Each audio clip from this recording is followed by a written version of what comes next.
Персоналот на хотелот во Буенос Ајрес, каде што британскиот пејач Лиам Пејн трагично почина по пат од третиот кат, е под истрага поради сомнение дека на пејачот му набавувал тешки дроги во деновите кои предходеле на неговата смрт. Вработени во хотелот, односно двајца мажи се обвинети за криумчарање на разни наркотици во апартманот на Лиам во хотелот Каса Сур во луксузниот кварт Палермо, пишува Daily Mail.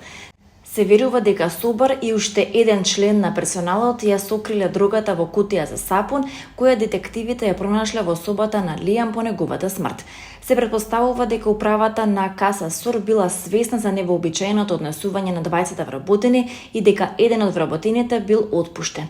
Детективите исто така ги спрашувале вработените за нивната можна улога во смртта на пејачот. Во хотелот имало двајца мажи кои го снабдувале Лиам со дрога, открил близок пријател на Лиам Пејн. Праќаа такси да земат пакети за него. Еден од тие мажи работеше во одделот за чистење. По смртта на Лиам забележале дека едно такси било испратено на домашната адреса на вработениот. Менаџерот на хотелот го прашал зошто таксито отишло до неговата домашна адреса, а кога не можел да даде објаснување, добил отказ, додал тој. Лиам правеше се за да остане чист, но штом пристигна до хотелот, овие луѓе му нуделе алкохол и дрога, истакнал пријателот на Лиам. Латино дивата Џенифер Лопес се враќа во жижи интересот на јавноста и планира да се одмазди. Како што пишува Daily Mail, светската звезда има намера да му се одмазди на екс-сопругот актерот Бен Афлек, со што следната година ќе направи голем камбек во кариерата на сите полиња.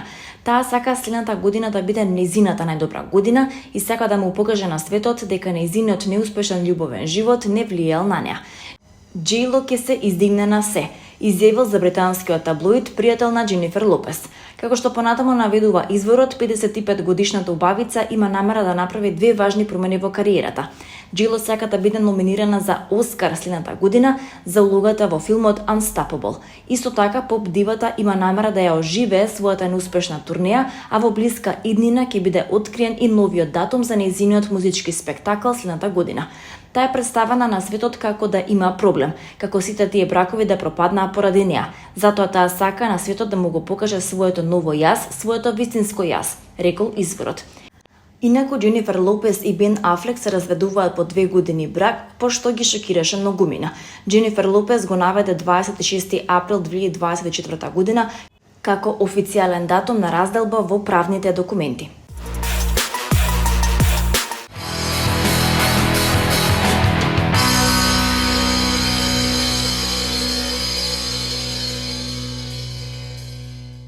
Јелена Јованова е родена во Бања Лука на 21 октомври 1984 година. Таа е македонска театарска, филмска и телевизиска глумица и е една од најталентираните и најнаградувани македонски глумици од помладата генерација. Дипломира на Универзитетот Свети Кирил и Методи на Факултетот за драмски уметности во Скопје на одсекот за актерска игра во класата на професор Владо Цветановски во 2007 година. Од 2009 година работи во Македонски народен театар во Скопје. Нејзиниот татко е македонец од Штип, а мајка е србинка од Приедор. Таа има постар брат кој работи како новинар.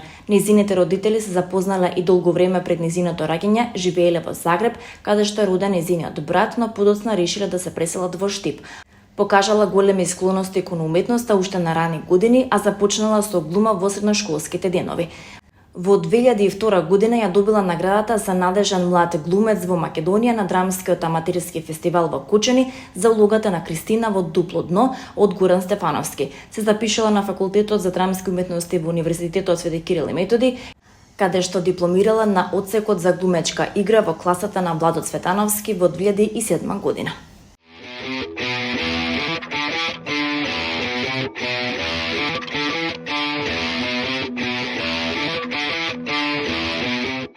Во Домот на културата Билјана Беличанец на последната фестивалска вечер во преполната сала во присуство на бројни филмски работници, уметници, актери, режисери, представници на политичкиот и културниот живот на земјава и представници на дипломатскиот кор беа доделени наградите на 9-тото издание на Киненова.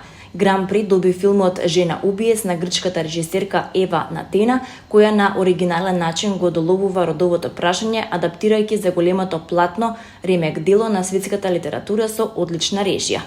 Оваа награда ја чувствувам како мост меѓу нашите земји, бидејќи уметноста може да го направи она што многу политичари не можат.